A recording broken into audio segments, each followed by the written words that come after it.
Halo semuanya, kembali lagi bersama saya Yusuf Bahtiar. Ini hari keberapa ya?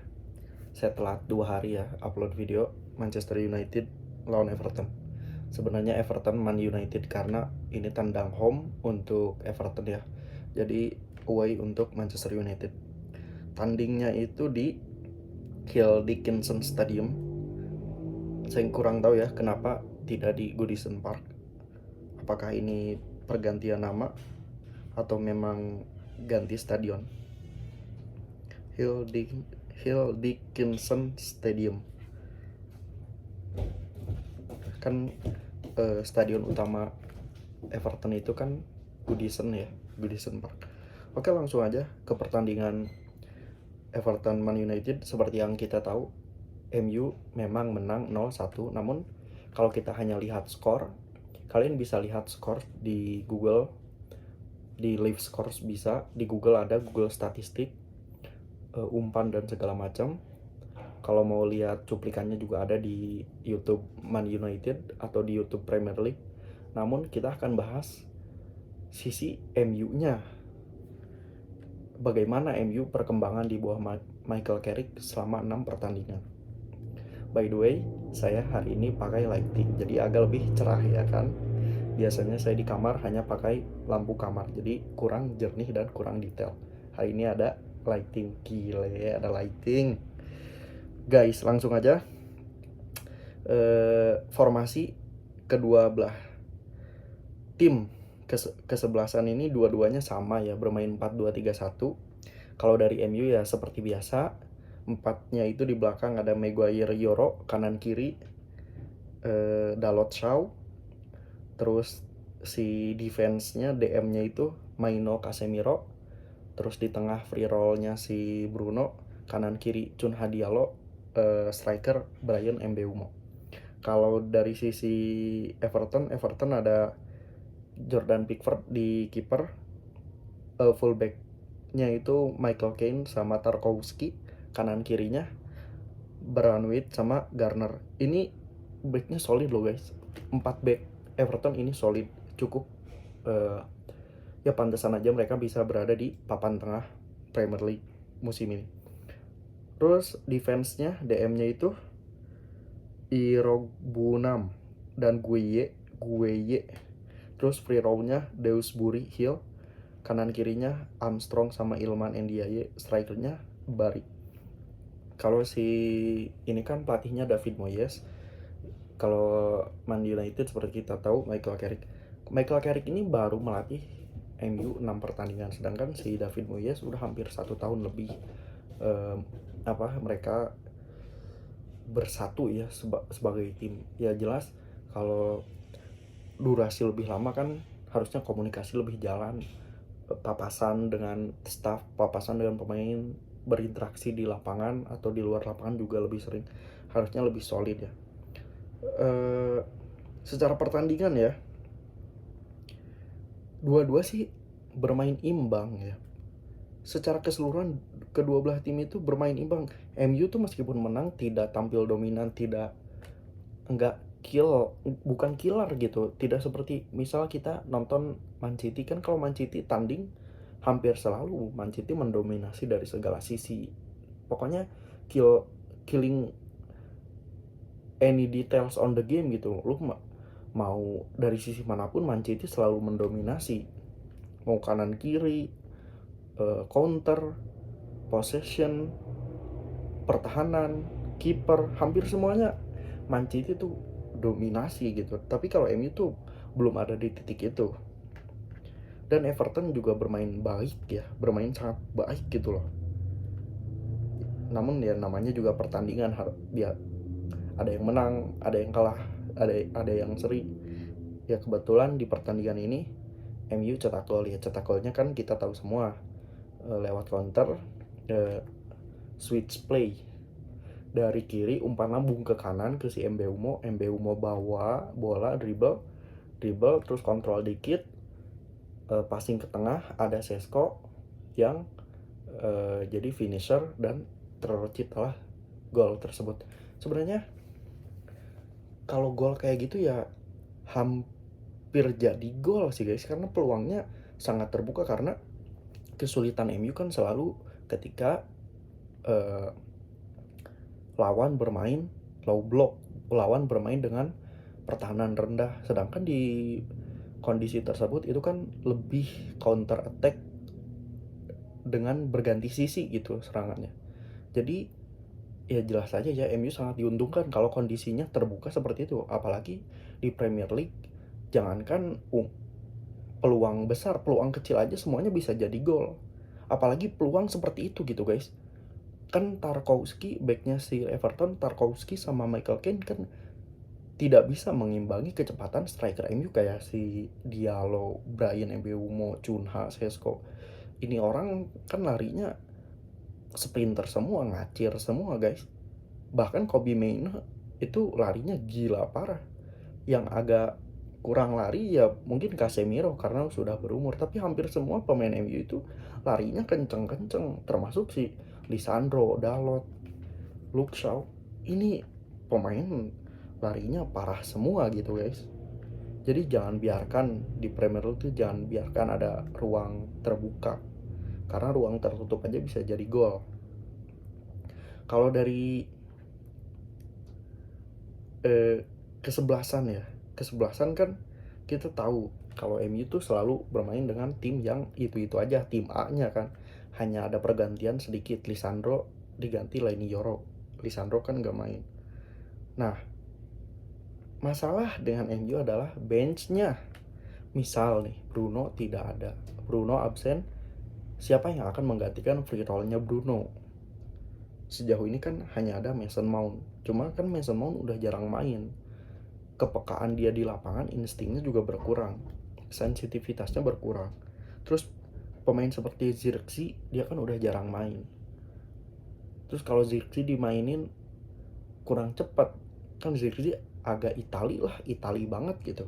Sedangkan di Inggris harus fisikalitas, main 1,5 berat. Ya pemain seperti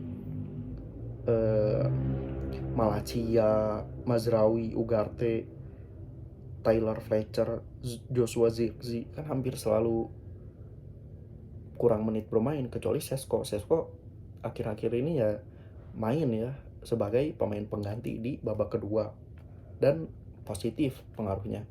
Beberapa kali dia cetak gol dan itu sangat baik untuk striker, apalagi Sesko ini baru 22 tahun, masih muda, karir masih panjang, gemilang, semoga bisa jadi tulang punggung MU gitu ya. Ya bisa lah cetak 20 gol semusim gitu. Karena jujur aja MU tuh udah jarang ada pemain yang top skor dari MU. Kapan top skor dari MU? Terakhir mungkin yang cetak gol banyak itu striker MU ya Ronaldo dan Ibrahimovic. Tapi itu pun kan udah lama, malah ribut-ribut kan Ronaldo dengan MU. Ibrahimovic juga datang dengan kondisi sudah tua, di kondisinya mungkin waktu itu 37 38 usianya. Bukan kalau di Inggris sih bukan peak performance-nya pemain bola gitu, tapi ya meskipun sudah perform. Nah kalau dari Everton itu beberapa momen ya, kedua tim sebenarnya beberapa momen ada di MU, ada di Everton, enggak yang dominan banget sih, hampir imbang. Memang kalau dari sisi serangan MU lebih baik karena ya striker dan kualitas individu MU lebih baik. Dari total shot Everton itu 12, shot on targetnya 2, MU total shot 11, on targetnya 6. Terus kalau dari sisi corner, nah ini kok si Everton itu banyak sekali dapat peluang corner 10 kali, tapi tidak bisa menjadi Arsenal, tidak bisa seperti Arsenal yang bisa membuat mengkonversi corner menjadi gol. Kalau Arsenal kan memang ada pelatih khusus corner. Mungkin MU juga sebaiknya sih punya pelatih khusus ya untuk tendangan-tendangan kondisi khusus seperti free kick, corner kick, terus corner kick kanan, corner kick kiri, ya itu ya sebaiknya sih ada pelatih khusus ya biar bisa bermain sedikit oportunis gitu loh. Si Everton juga kalau bermain ya cukup sedikit agak kasar, jadi dia banyak pelanggaran ya. dari possession juga imbang 4-2, 5-2. 4-2, 5-2 tuh hanya di atas kertas gitu, padahal kalau di pertandingan aslinya ada MU yang pegang bola, ada Everton yang pegang bola. Sekali lagi, dua-dua bermain imbang, namun striker MU lebih baik karena kualitas individu.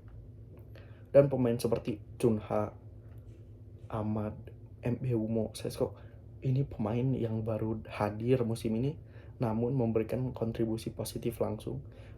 Ketiga pemain ini tuh mau bermain, mau bantu pertahanan, terus tetap ngegas di depan tuh, tetap ngepres lawan, tidak memberi lawan untuk bermain aman, bermain memberi mereka kenyamanan untuk passing. Dia tuh ngepres. Ini, nah gini nih, pemain seperti ini yang penting gitu guys, karena MU kan dulu tuh pemainnya males-males kayak Rashford, Sancho, Garnacho, pemainnya males-males. Yang kerja keras siapa? Fred, Casemiro. Yang kerja keras pemainnya itu lagi Bruno. Kalau sekarang hampir semua pemain bekerja keras sih, hampir semua pemain sekarang bekerja keras. Dan kalau dari pemain kan hampir ya bintang itu kan hampir ada di Man United semua. Everton ya pemain bintangnya Grealish, terus Iliman Ndiaye tapi belum jadi bintang, terus si kaptennya itu si Tarkowski.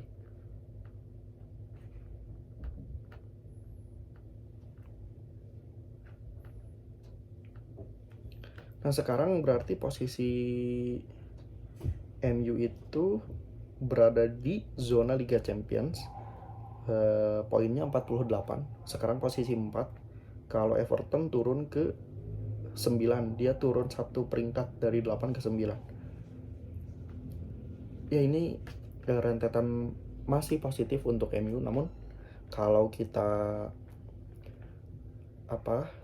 melihat secara solid, ini belum solid karena belum 10 pertandingan. Seperti yang kita tahu, sekurang-kurangnya melihat pelatih atau melihat performa tim adalah konsistensi 10 pertandingan berturut-turut. Kalau MU ini kan baru 6 pertandingan, 6 dari 10, masih sisa 4 pertandingan lagi. Mari kita lihat 4 pertandingan ke depan apakah MU masih bisa konsisten bermain seperti ini, ngegas, dan ya semoga tidak ada cedera ya, karena kalau Mbeumo, Cunha, Sesko cedera, ini saat kehilangan. Apalagi MU lagi performa terbaik lah, lagi on the track, meskipun belum yang wah banget, tapi ini sudah mengeluarkan mengeluarkan kapasitas MU. Nah kapasitas MU itu minimal segini, ini tuh minimal guys, belum yang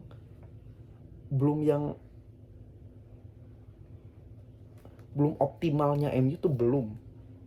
Ini baru minimal. MU tuh minimal bermain seperti ini setiap minggu. Alasannya apa? Alasannya MU tim besar.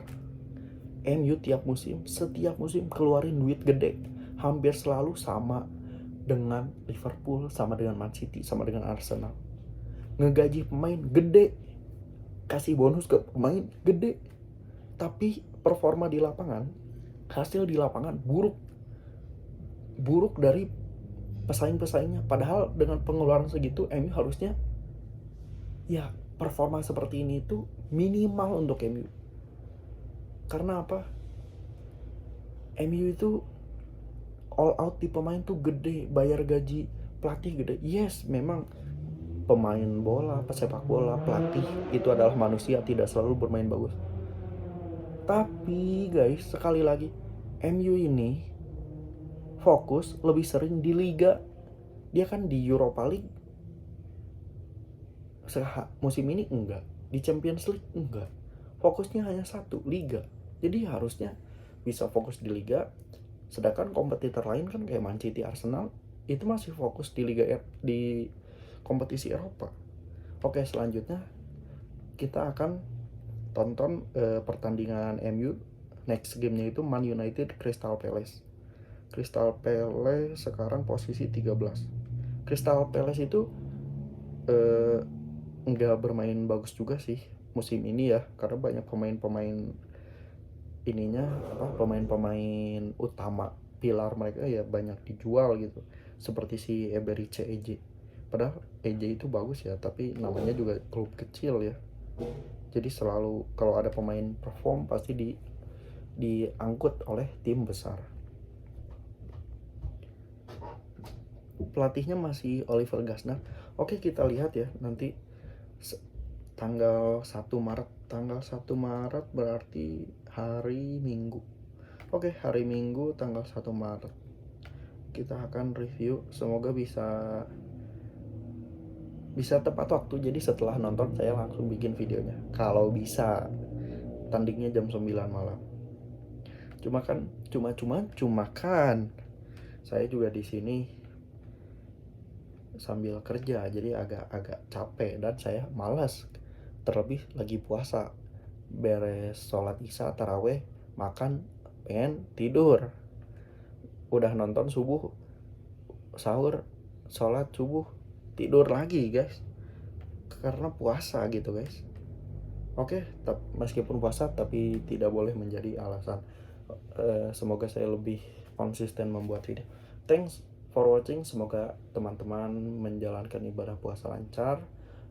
Mohon maaf apabila saya ada kesalahan kata. Thanks mulu.